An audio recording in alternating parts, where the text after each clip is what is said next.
Hello, everyone. I know that we're the last one, but I'm extremely happy to be here with you. Being in the data science world and AI world, like it has been 17 years already on my side, I am thrilled and I am excited to see where the technologies and methodologies in AI is going. As we heard within this forum, this conference, and we know that there's other events, we heard it through the media and organization, and it's on everyone's lip as we heard it on the last panel, generative AI, of course. And today, I am thrilled and I'm excited to share with you what we've talked about and utilization and how NVIDIA and Wealthsimple is optimizing GenAI. So I'll let both of you introduce yourselves. So Malcolm and then Diederik. Thanks, Ravy. It's nice to be here. Malcolm deMayo, I'm with NVIDIA. Maybe you've heard of us. I look after financial services globally, which means I'm responsible for strategy, for partnerships, and for establishing lighthouse arrangements, really getting in deep with a handful of interesting customers. Good afternoon. My name is Diederik. I'm the CTO at Wealthsimple. Wealthsimple is the largest Canadian fintech, really trying to remake how people use their money and build for their long-term wealth. We like to keep it simple. Let's jump in. Let's do it. So, okay, my first question is for you, Malcolm. How does NVIDIA has played a pivotal role in GenAI? Because as I remember from NVIDIA, I remember it with, the Xbox, the graphic cards. And now it's going through the foundation model, the power of computational and accelerating, and it's advancing AI and different application in financial services. So can you talk to us about, this subject? Yeah, thank you for the question. It's a good question. We started working with financial services firms, so kind of breaking away from our gaming roots in 15, 16 years ago. And the first area, you probably won't be surprised to know, was in trading, where high-performance compute is pretty valuable. But I think from a generative AI and NVIDIA's how we're adding value, I think we have to kind of take a step back and think about how generative AI has blown the covers off of a few trends that were happening maybe below the radar. The first trend was, or is, that large language model research. The research has shifted to large language models, and it has and model architecture has shifted to large language model in academia and in enterprise. If you look at research papers online, it's all about generative AI today. So the second thing that's happened is models have gotten very large. Jensen likes to talk about, Jensen's our founder, he likes to talk about, and by the way, we all work directly for Jensen, all 27,000 of us. He likes to talk about AI's Big Bang, and it happened in Toronto in 2012 with the introduction of AlexNet. AlexNet was a 60 million parameter convolutional neural net that could basically classify a picture of a dog from a picture of a cat. And classification, the dog-cat thing is the example everybody uses, but classification is pretty important in financial services. We do it all the time in the front office. So fast forward to ChatGPT's announcement last year. That model was 175 billion parameters, and then a few months later, OpenAI released a 1.8 trillion parameter model. So in just 10 years, models grew 3,600x. It's pretty amazing. And if history repeats itself, just think about how big they'll be in 10 years from now. There's a lot of research being done, but a couple of things. One, the move as models get bigger, they become more accurate, and their chain of reasoning is better. Yes, they're more expensive to train, but in financial services, accuracy is kind of important. So we think where the future will be is with larger models.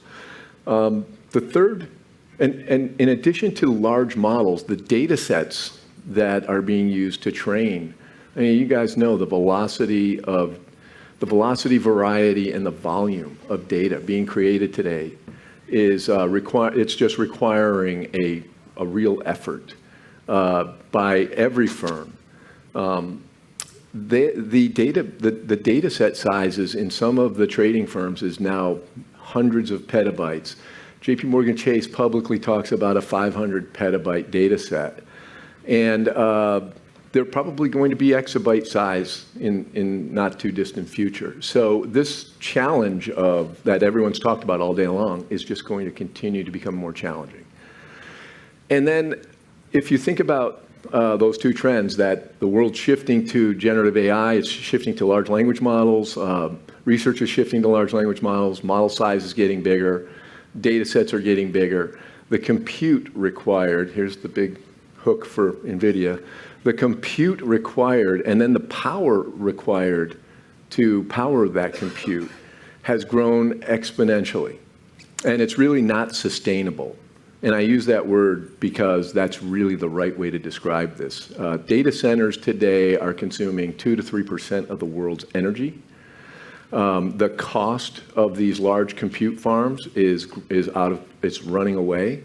So there's a better model. There's a new compute model that has evolved as all of this has taken place, and it's accelerated compute. It's using GPUs to accelerate compute.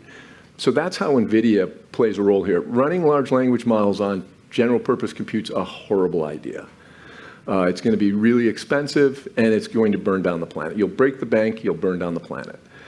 So now how does this fit into financial services, the second part of your question? Well, AI has been around for a long time. Most financial firms are using machine learning.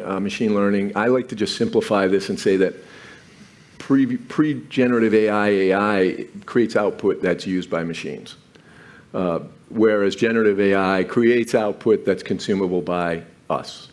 It understands our language, it understands our math, and those are two really important languages to understand in financial services. So it's incredibly relevant. You think about being able to summarize information, being able to extract information, being able to answer questions very precisely, and on and on. This is a capability set built for financial services. And we're going to come back on what you mentioned, Malcolm, related to the environment and consumption. But I do have a question for you, Diederik. It's about the technology stack that you're optimizing. We've talked previously about the LLM gateways and Llama. Can you tell us more about it? For sure. Before I answer your question, I want to do a small step back. Is that we've been really thinking from the moment ChatGPT entered our lives, right? And so I think if you had to describe our strategy, it is like tomorrow's work today, right? And so the idea is basically we want to equip all our employees with a booster pack. Consider an LLM a booster pack to make them more creative, more productive. If that's what we are trying to aspire to, then what are the technologies we need to actually unlock that? And so everybody got super excited with ChatGPT, right? Everybody was was experimenting with it, but we also very quickly heard kind of mistakes, right? People were building legal cases using ChatGPT, right? And that's not necessarily the right thing to do. And so we immediately thought about what are the kind of guardrails we need to put in place to make sure that people our employees can use LLMs responsibly and safely. So we open sourced our LLM gateway, which makes sure that you don't accidentally send data that you shouldn't be sending. But that also put a constraint on the power of LLMs.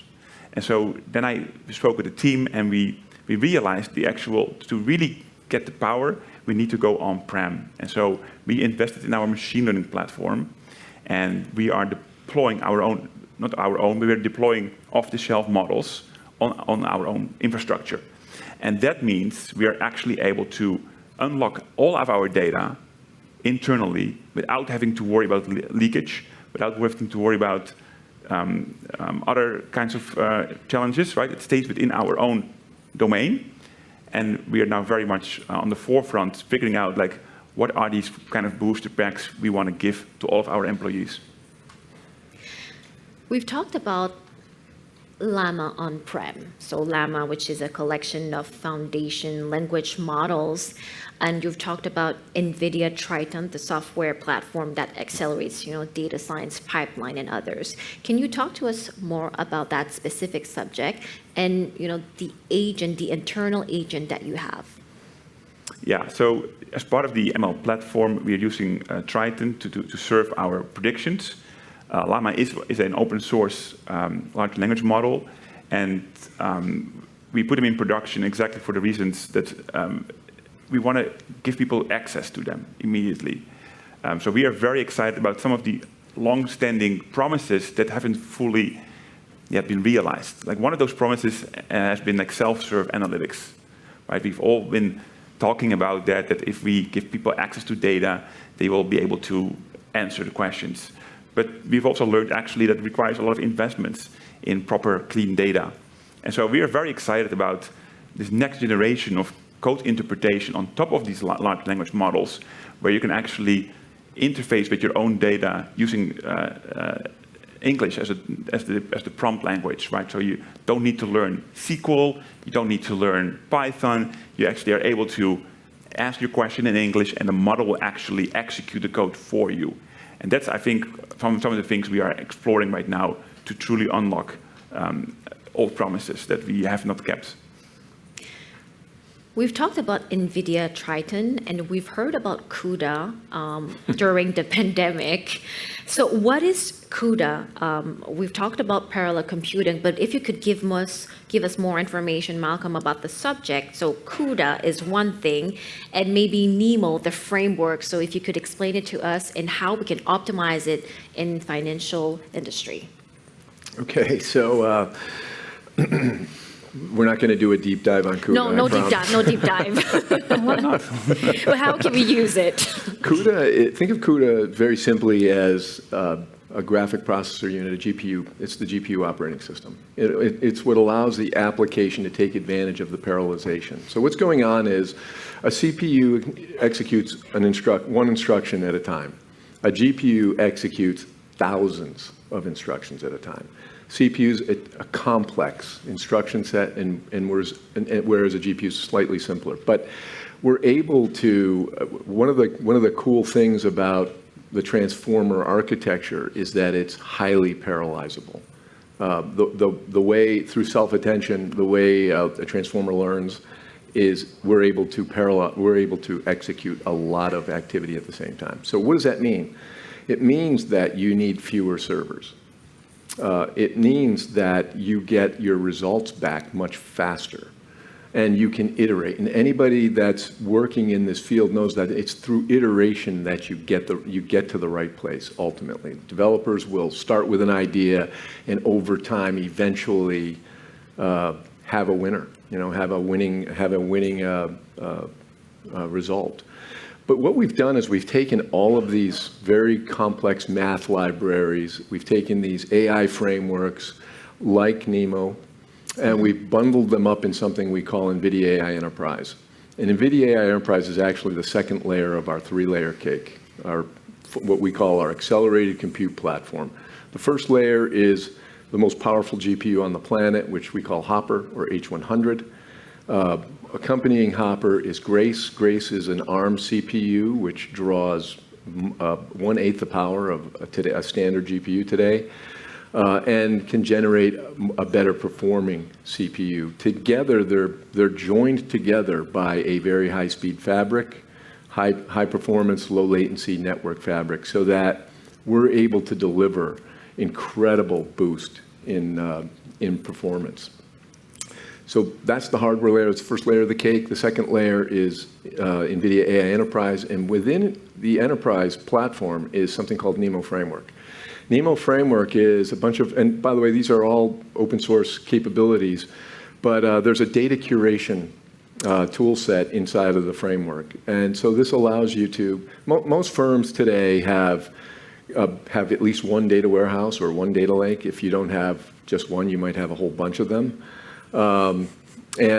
Basically, that's a process of taking siloed data and normalizing it, basically putting it into a standard format, deduping it, so that if somebody's name is Malcolm deMayo Malcolm, or Mac deMayo, it understands. You need to understand that that's the same person, and you don't want to store that twice.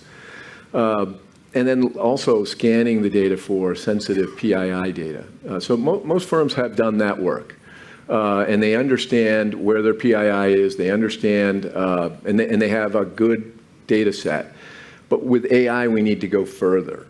And so the framework comes with a data curation capability that does bias scanning, does toxicity scanning, will help you extract HTML, remove noise, and really start to enrich your data with alternative external sources, also work with feature engineering. So that's the first piece of the framework. The second piece is a full, complete training set of tools. So you can customize a model, you can fine-tune a model, you could build a model from scratch if you want.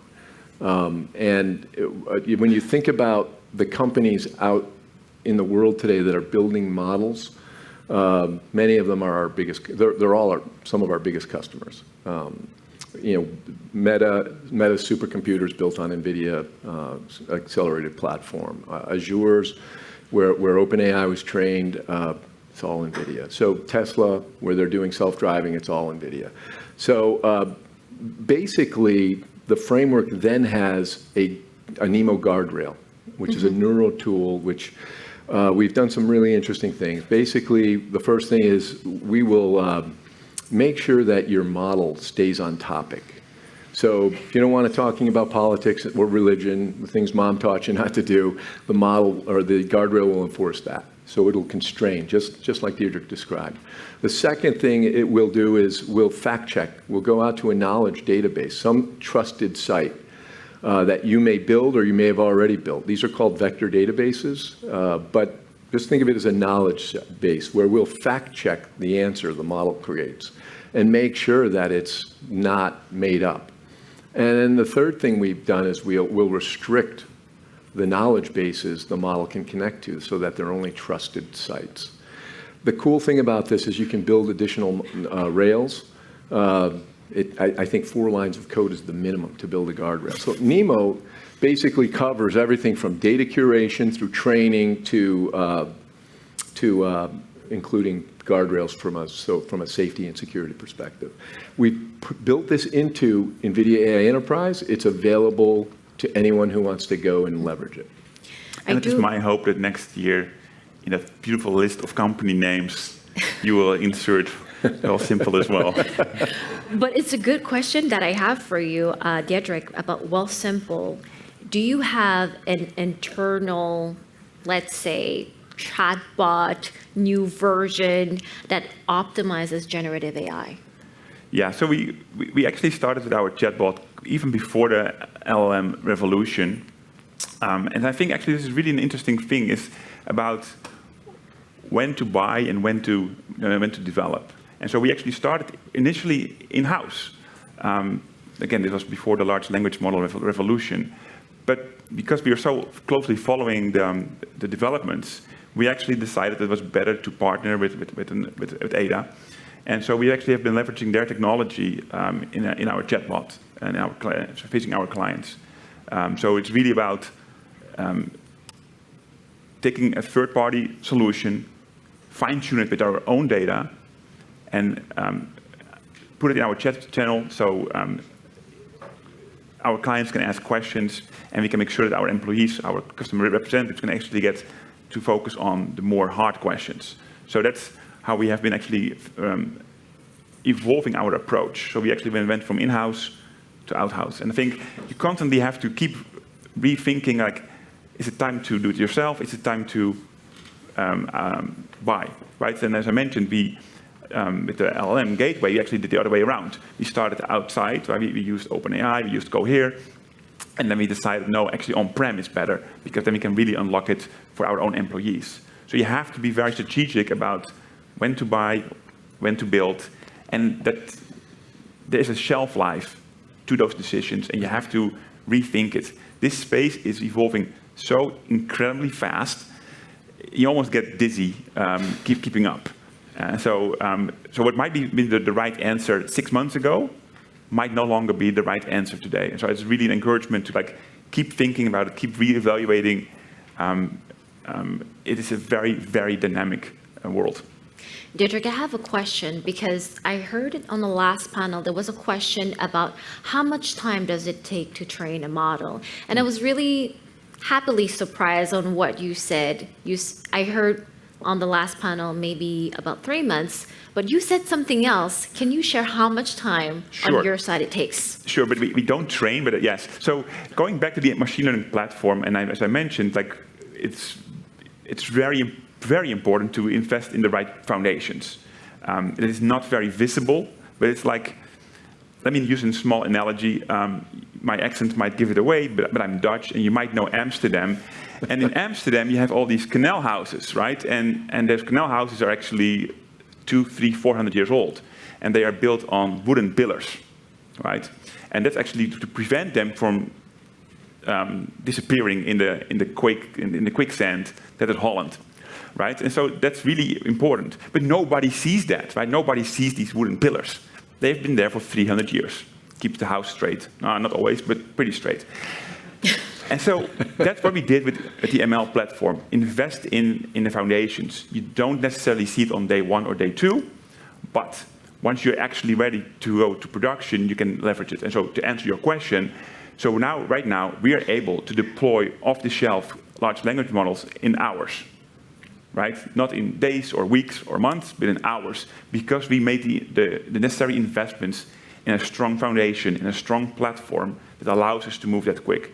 And so, given that these models literally come out on a daily basis, and they are getting better on a daily basis, we can swap them out.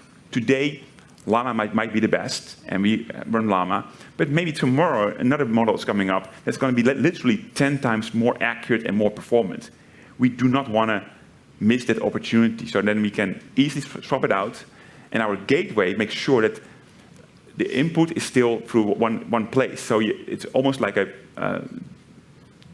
pick and plug kind of approach, plug and play kind of approach. Mm-hmm. That's very interesting because from what I've seen, we do at Deloitte have a generative AI office, and lots of people are wanting to see what are the low-hanging fruit, and that's what we do. We help them. The first use cases that we're going to hear about is the knowledge base, but knowing that, and I'm happy that you mentioned it, we're talking about the data, the foundation, the structure, the architecture of the data. I know it's not the sexiest part sometimes because a lot of the people want to know the application on AI and generative AI, but the foundation is extremely important. Oh, yeah. On your side, Malcolm, we've talked about, yes, knowledge base, but other subjects related to investment management, and you've heard on different use cases on investment management. We've talked about the alphas. We've talked about anti-money laundering, so AML, and we talked about fraud. I'd like you to share some of the use cases and the example that you've seen in investment management and financial services. So maybe let's start with the investment management. Okay, so it's a lot. Let's just back up for a second. So we see financial firms in sort of 3 categories. The first is kind of front runners. These typically are firms that have a really well-defined AI strategy. It's very well aligned with CEO's strategy, and their line of business leaders are on board supporting. That's super important. They also have created a curated list of use cases, and they've plotted their journey over the next few years, and they've determined what's the impact going to be, where are the value drivers for us, and that's the presentation they take to their management committee. Then you have the second group, which is we call them experimenters.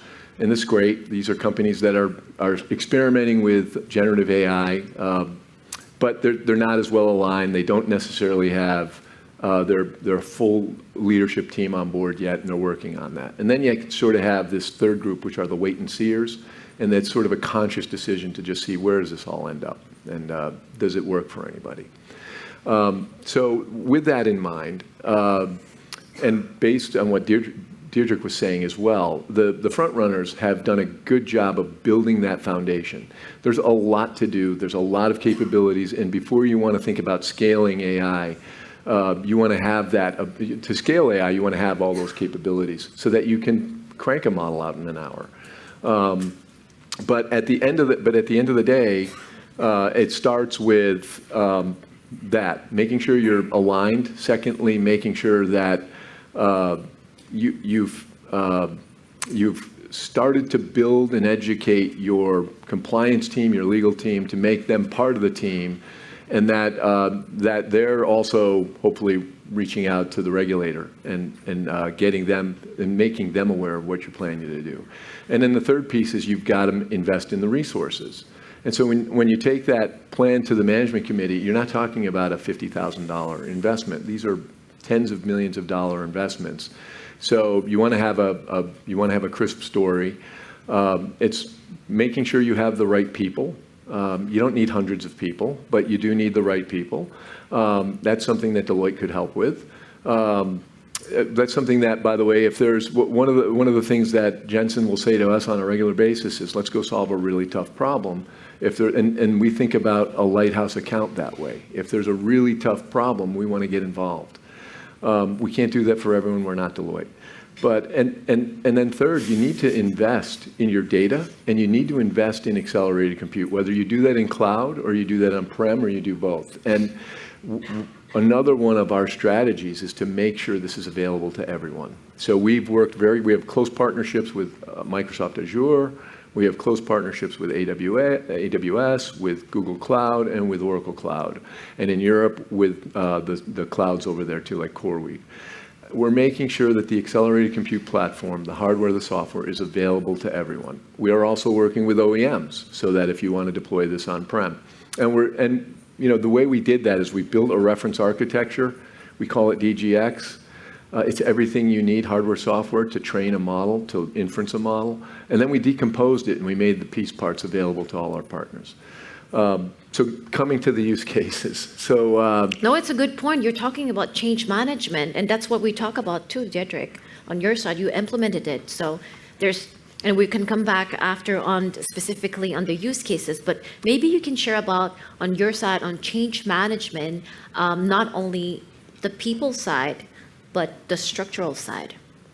And just for clarification, the structural side, you mean more like the governance? The governance and the organization, yes. Yeah.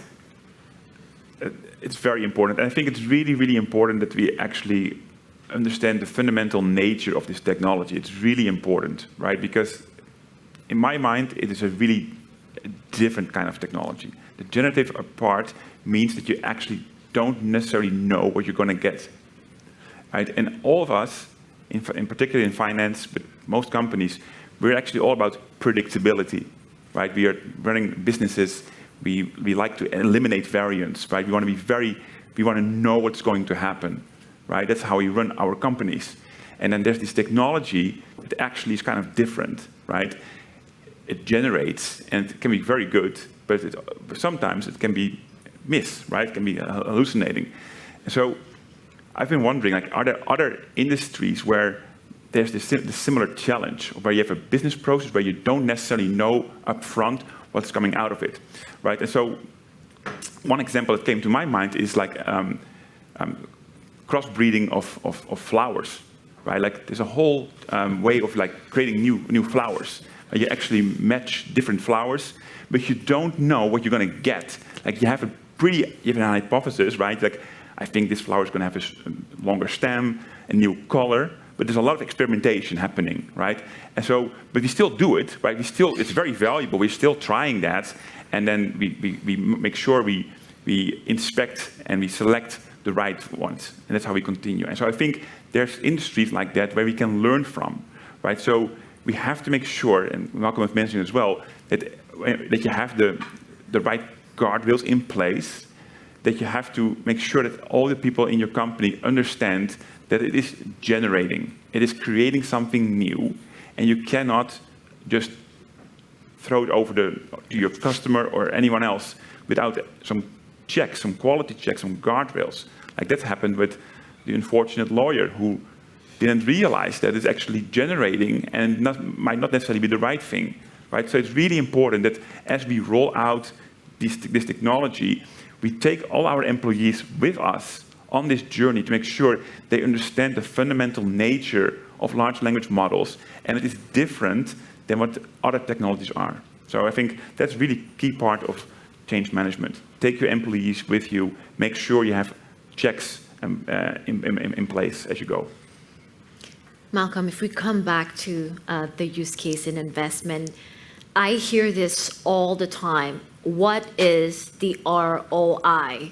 I don't know about you if you heard about it, but that's what I hear all the time. So maybe you could discuss about, giving the example and the use cases, and maybe if you have any ROI to share with us, or can we see it in a different way? Yeah, so I like to think of it this way. I like to think in terms, very simply, there's three value drivers. One is to improve productivity. So what use cases improve productivity? The second value driver is what use cases drive operational efficiency, right? And sometimes those two are very related. And then the third is how do we generate new revenue streams? So thinking about that journey, that multi-year journey, right? You're going to lay out for your organization, here's how we're going to, because it's going to cost, you're going to invest millions to do this, but you're going to generate a much bigger multiple in terms of cost savings, in terms of productivity gains, which will drop to the bottom line, and in terms of revenue. But you've got to be very careful how you manage expectation. You're not going to start there. You're going to start with less risky use cases in the productivity space where financial services firms are spending a lot of time is in code generation. Today, code generation is probably generative AI code generated in GitHub. It's probably close to 40%, if not more, and becoming a larger percent of the code available there every day. And anyone who's coding that, I forget what the name was, paired collaboration, something like that, when we put two coders together. Now we're using generative AI as the virtual partner. And as someone's coding, generative AI is essentially looking at the archive and saying, hey, I think this source code is ideal for you, so you don't have to write it. So now your people are more productive. And most P&Ls that I've seen, your people costs are your highest. So if you can make your team 20, 30, 40% more productive, it's going to drop right to the bottom line. So code generation is a good place to start. In the operational efficiency, and obviously there's a risk reward involved in everything, right? But in large banks, there's I think McKinsey put out a study. McKinsey put out a study that you guys probably have the same study. Yours is better, Deloitte. I'm sure. But and I think they basically said, look, about greater than 50% of the work done in financial services firms today could be automated by generative AI. And so that, again, is an incredible cost savings, and it's an incredible productivity boost. And you start to look for those tedious, sort of tiresome toil, human toil, just jobs not fit for grown people. And what starts to come to mind is, I have an anti-money laundering team I've hundreds or thousands of people that sift through alerts to try to find the 2 or 3 or 4% that are really suspicious activity that we have to report to our regulator. How could we use technology to filter through that, all right, improve the reduction of false positives, get our compliance team on board, get the regulator on board, and at the same time upskill our people, because people are still going to have to write those reports. People are still going to have to review those reports and send those reports in. You're not going to use technology to do that. That's an example, a really good example, I think, of driving operational efficiency and also improving productivity. The revenue side, I think, comes in a couple of different ways. Here's the cool thing. People like Diederik are out there innovating every day. And he said this is moving fast. It is moving really fast. So the makers of the technology put it out there, and there is this Cambrian explosion of innovation taking place. And so it is moving fast. When you think about how would we use this to generate revenue? Well, I think everyone has on their list of things they want to do is improve customer experience. When I call my bank on the weekend, I wait 30 minutes to even ask a simple question. As we talk to wealth managers, they tell us that 7 out of 10 calls are problem calls. They're not advice calls.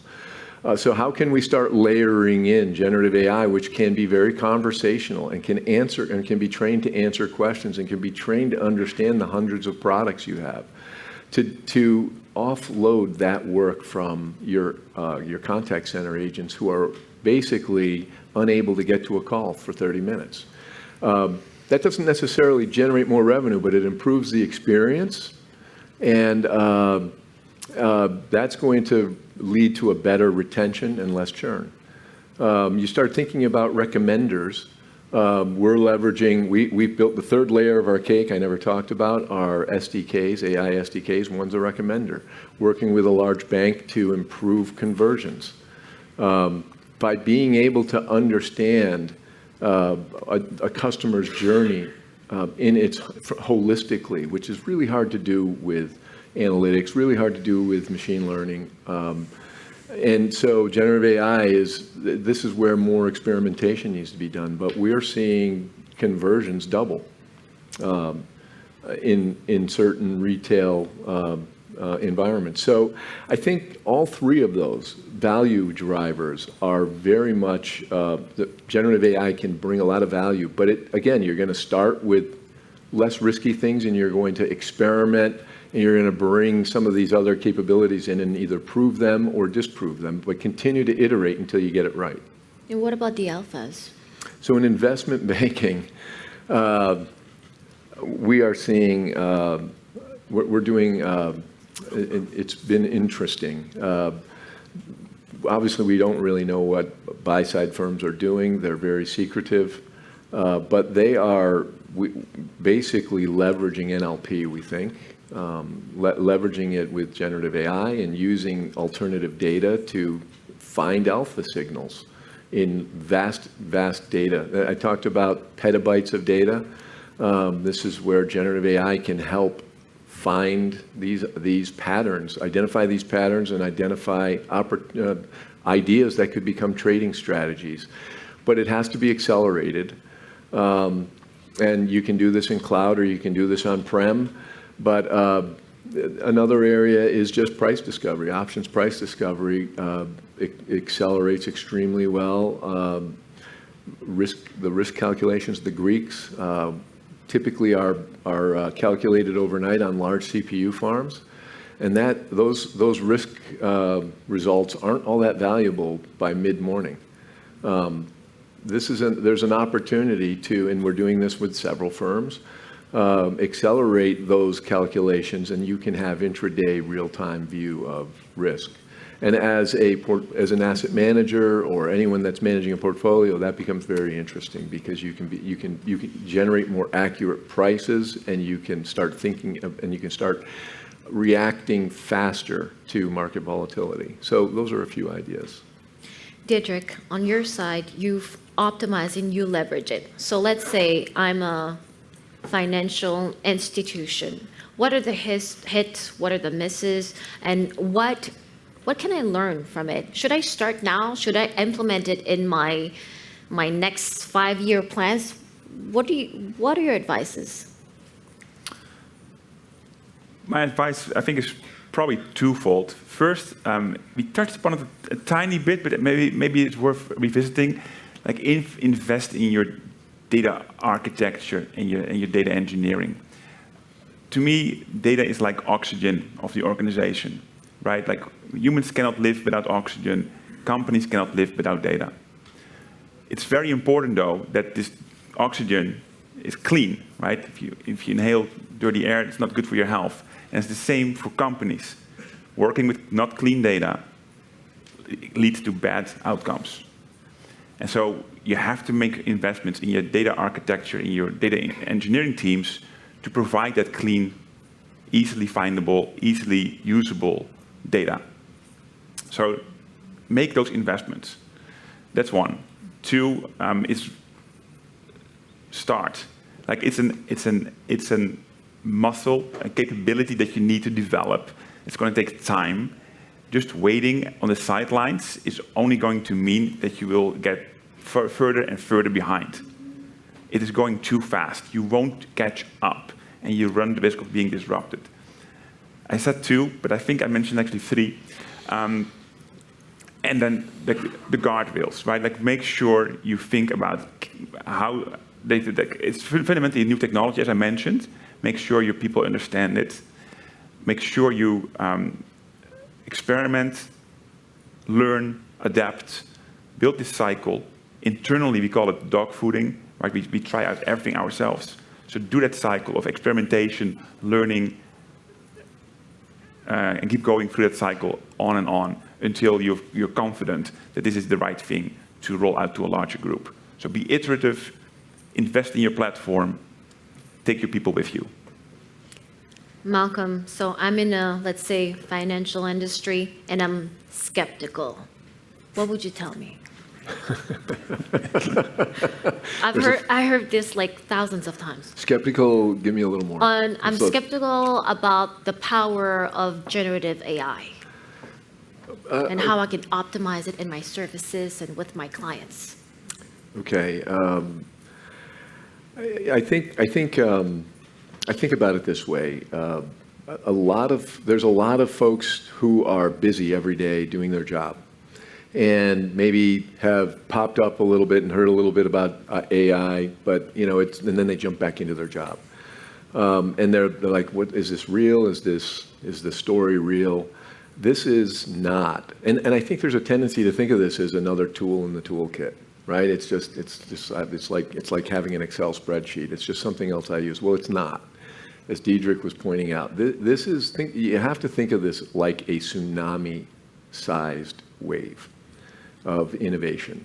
What's kind of cool about large language models is that I can't think, and I'm sure there is an example. As soon as I say this, somebody will come up with one, but I can't think of another example of an innovative technology that benefited old applications and new applications.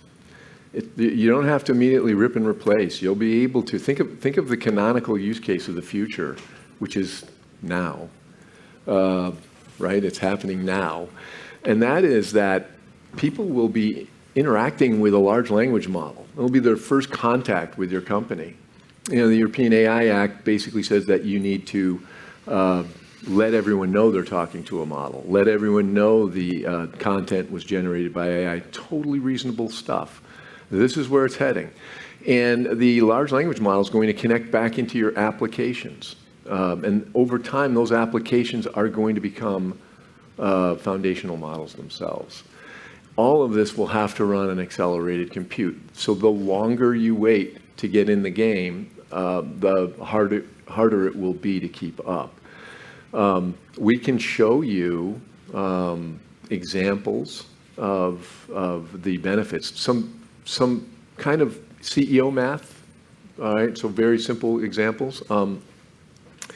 At scale, at data center scale, to run a large language model like I just described would probably take about 10,000 CPUs.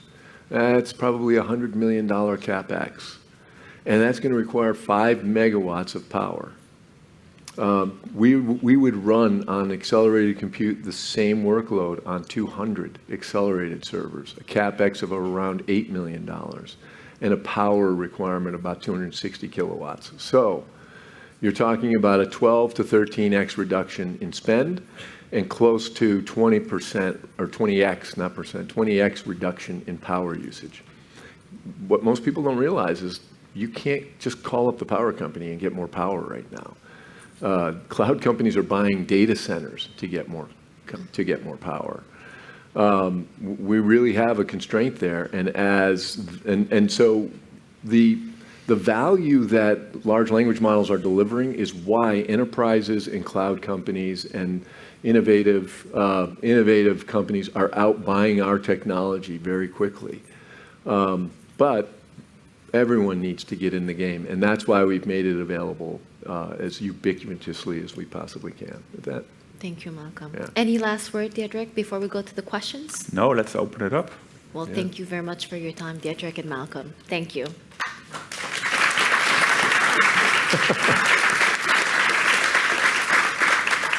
Is there any questions? Yes, we do have a Just question. before the first question, I just have to say, I think Diederik's going to substitute tulips for crypto.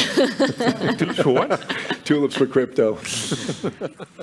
You made me flower right now. I couldn't resist. The tulip craze, right?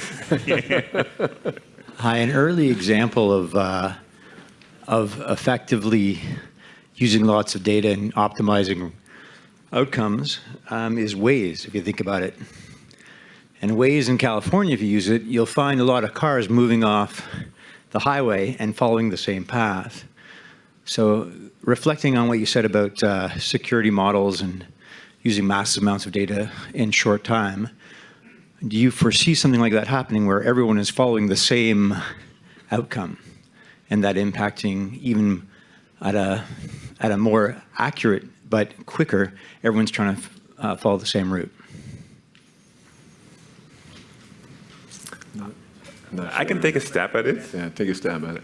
But I think it fundamentally depends on what you're feeding into the LLM, and so I think that concern might be more relevant for like public data. But if you're leveraging your own proprietary data, which is by its nature is proprietary, then it should give you very highly relevant answers to your specific business, and I would not be immediately concerned about that. Yeah, I would just say that accuracy there's a lot of variables, right? One is a larger model, but even as important is the data, the quality of the data. Bloomberg trained their GPT model, and in their published research paper, they talked about how, and actually one of the outcomes, it was only a 50 billion parameter model only, and it was outperforming in the financial domain competitive open source models substantially because they trained it on a blend of data. They used their proprietary data and they used public data. And they made sure they had a high quality data set. So the data matters, the amount of training you do. One of the outcomes of that was maybe some of the models that were previously trained were undertrained. So this is like Diederik said, this is a fast-moving market and a lot of experimentation. One of the things the Bloomberg team did, I think it was about 15 people. We were in their published paper. They acknowledged NVIDIA and AWS for our help, but they basically took a team of like 15 people, and some of them came from their machine learning group, some of them came from their deep learning team, and some of them came from their research team. And just getting diverse groups together is a good first step in a large company, right? They took a few of those data scientists and they said, just read papers so that as we hit roadblocks along the way, we're going to understand how others who are publishing research papers right now have solved those problems so that we don't have to go figure it out ourselves. So there's a lot of common sense stuff that you can do, but to Diederik's point, you really need to get your teams reading reading the results that others are publishing, engaging with companies like us, and we can help you along that journey. Is there one last question? I negotiated for another one. There it is. A really quick one. For those that have yet to experiment with generative AI, what's your favorite kind of like app or even just website to direct them, just so they know? Is that to me? It kind of depends. So what we've done is we've created a launchpad. The launchpad is available to any startup, any enterprise, really. It's a place where you can go experience accelerated compute, work with the tools, and bring in models. Think of it this way. Diederik would probably do a better job of explaining this. You create a workbench, then you just go grab the work you need to do. So you grab your data processing acceleration library. You grab your open source model. You grab your data set. You bring all of this into your workbench and you start your work. And when you become resource constrained, you migrate that to a larger cluster. So you can do that in your shop. You can do that on our Launchpad. I think Hugging Face is where a lot of folks go. We have a partnership with Hugging Face. It's where a lot of folks go for open source models. There's a lot of places. You can go to your cloud. If you have a relationship with a cloud, you can go there and they'll probably facilitate something as well. So I hope that was helpful. And that's it. Well, we've talked about data, AI, GenAI, foundation models, data architecture, and more. This was music to my ears. Thank you very much, Malcolm, Diederik. Thank you. You're welcome.